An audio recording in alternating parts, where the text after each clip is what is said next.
Hi, my name is Cleveland Brown, and as you can tell, this is not a normal place to be video. No, today I'm taking over and I'm going to be reviewing the 1986 classic film Avenging Force, which is a can we cut the damn hang on a second here. As I was saying, I'll be reviewing Avenging Force. So let's get right into this classic. Oh, who the hell am I kidding? This movie is like a generic Chuck Norris flick with Michael Dudikoff and my brother Steve James.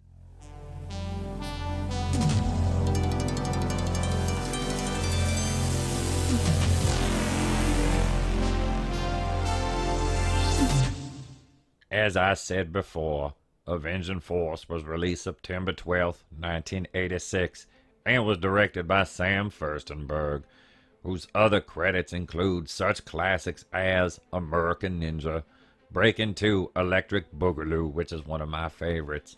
But let's get into the cast here. Michael Dudikoff plays Matt Hunter, former special agent. Ooh. And Steve James, his intrepid partner in crime. Not really, they're both good guys, but, you know, I had to say it. It's almost like a generic Mel Gibson and Danny Glover. But anyway, Steve James plays Lurie Roberts, former special agent, and he is running for senator, which makes him run afoul of the racist terrorist organization. We'll meet them soon enough, though. Let's introduce some more of the cast here before we meet our big baddies. Allison Gurgity plays Matt's sister Sura, and then Admiral Brown is played by James Booth, but no, we're not related. There's a picture of Lurie Roberts for U.S. Senate, which makes him run afoul of these sons of bitches, dirty, rotten, racist Pentangle members. That's right, I said it, they're racist. Thanks, you racist son bitch. Anyway, the Pentangle is led by John P. Ryan, who plays Elliot Glastonbury, who's some kind of professor. He's the head of the Pentangle and our main villain in the movie. He's up in the top right corner wearing the Mardi Gras looking mask and smoking a pipe. Of course, he's evil. Look at that son of a bitch. No! No! No!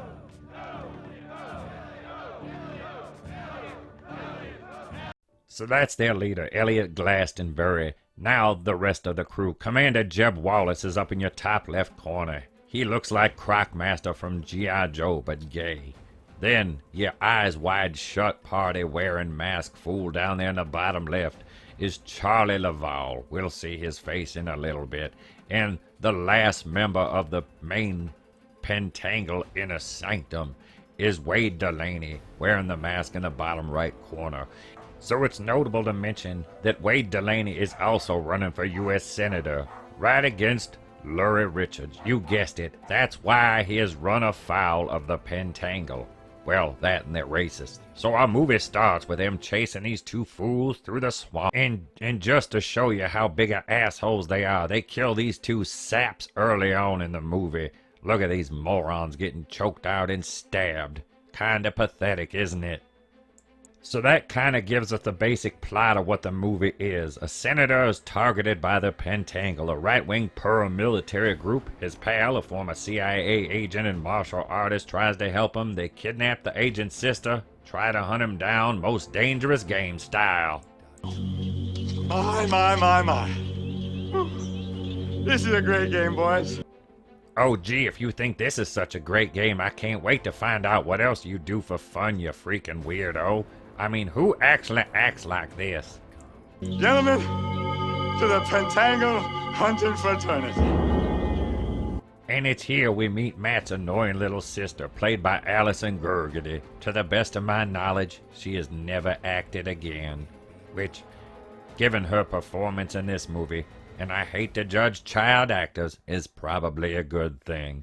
But here we find out that Matt and her, Sura, their parents were killed by terrorists, which made him leave the Secret Service agency or whatever agency he was supposed to have worked at. But him and Sura and his grandpa are going to visit Lurie and his family to participate in their Mardi Gras float. This can't go wrong, can it now? So then we're introduced to Lurie's family, and formally known that he's running for senator, and Matt and his family show up at the house and they act like old friends. And during their sit down before the parade, Larry says, "Oh yeah, and I've been getting phone calls from these racist-ass militant white people that call themselves the Pentangle. Thanks, you racist son bitch. They don't like me very much, apparently, which I don't understand. Given their views on race and all, we should be best friends, maybe. But probably not. Now, given the Pentangle are racist bastards, I wonder how much they had to pay these two black women for this role. Now, pay attention here, coming up very soon. Because you saw the women take the babies out of the strollers. Now, these goons are not playing their instruments, and you're about to see what is actually under those babies in the strollers, which makes me wonder, how much did you pay them? I mean, really, look at these guys. Can you really trust white people at parades anymore? Look at them, just setting their instruments down with their cheesy hats. Well, that's a shocker. Look, it's automatic weapons underneath those blankets. So this is the point in the movie where a lot of people get shot and the gunfire does not match up with the actions, and it looks really bad, but it's cool because it's a canon film and these crazy bastards do it anyway. I mean, really, it's like at this point they're just going out of their way. Oh, Laura's son got shot, and they'll strike one against these villains. They're just going out of their way to kill innocent bystanders, and Matt hasn't even got a gun yet. But just wait, because it's about to happen soon. But first, let's watch the henchmen rack up some kills on some hapless bystanders, shall we? But then, of course, Matt and Laura have to get some payback on these bastards for killing Laura's son and so many innocent bystanders, but mostly Laura's son.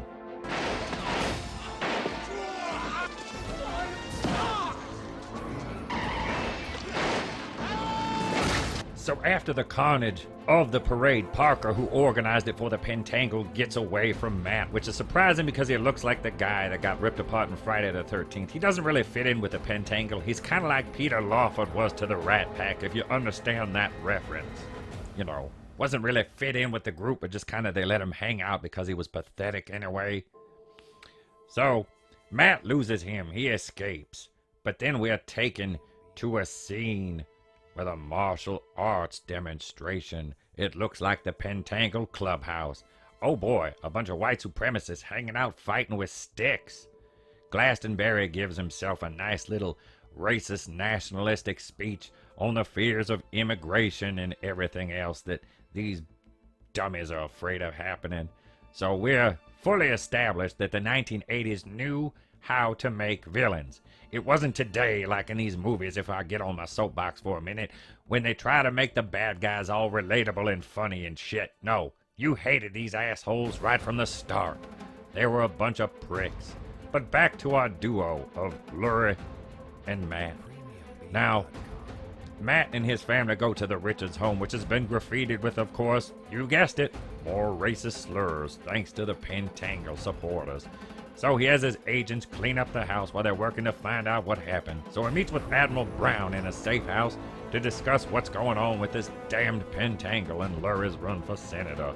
So this Admiral Brown fella fills Matt in that the Pentangle likes to play a game. The most dangerous game, to be exact. So then we find out fully that this, well, you found out at the beginning that they like to hunt people. You know, remember the opening scene? Remember? I covered it. So after meeting with Booth, Lurie and Matt decide to go after these motherfuckers and Parker and the rest of his goons. So they take Grandpa and Lurie's wife and remaining son out to Matt's ranch to hide him with Matt's sister Sura.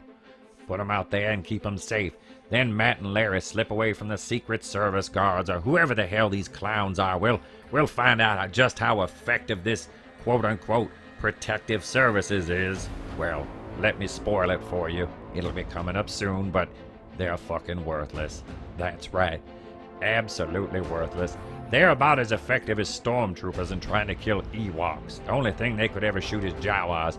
But let's get back to this movie because we've got a big scene coming up and there's a chase involved with Matt's truck.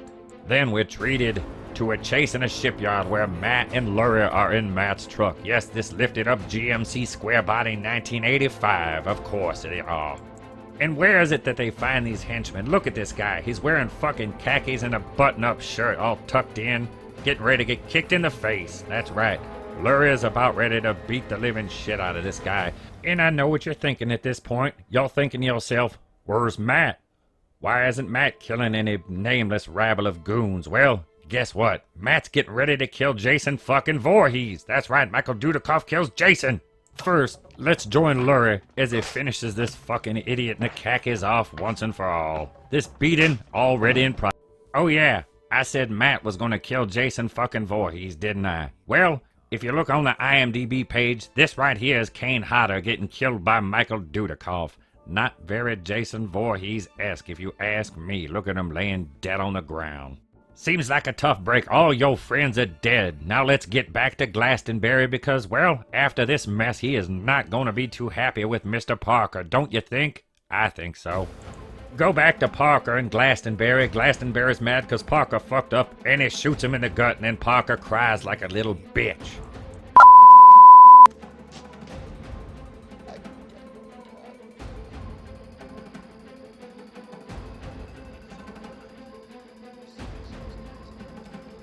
Oh, this is the point where the villains show up at Matt's ranch where they're supposed to be hiding and protected by Secret Service agents, but the villains kill everybody. And by everybody, I do mean everybody except Matt and Sora. But they're not without damages.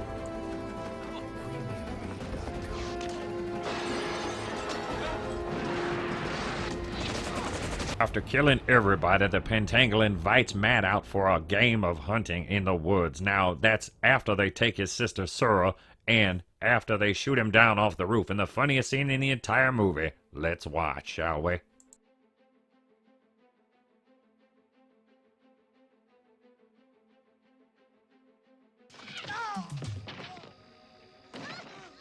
That's a shame. So it's at this point Matt must venture to the bayou to a good old-fashioned crawfish fry to retrieve his sister Sora and play the most dangerous game to try to escape with his life. How the hell do you think this is going to turn out for our friend Matt Hunter against these skilled warriors, huh? Quick monkey flip onto a tree branch. Charlie, you're dead.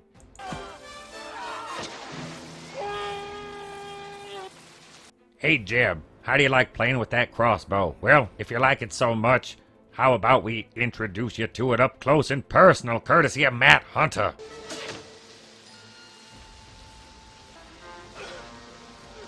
Only one Pentangle member left, Wade Delaney. Matt just got Sora back. What do you think's going to happen? Oh yeah, Glastonbury's left too. But first, let's go visit Wade, shall we?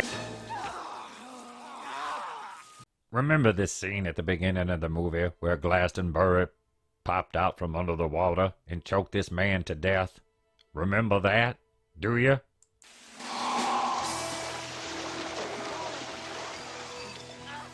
Apparently hiding is his thing until Matt takes his knife and stabs him and he's forced to retreat and run away. So Matt just shows up at Glastonbury's house and starts beating the living crap out of him. Who does that to an octogenarian anyway?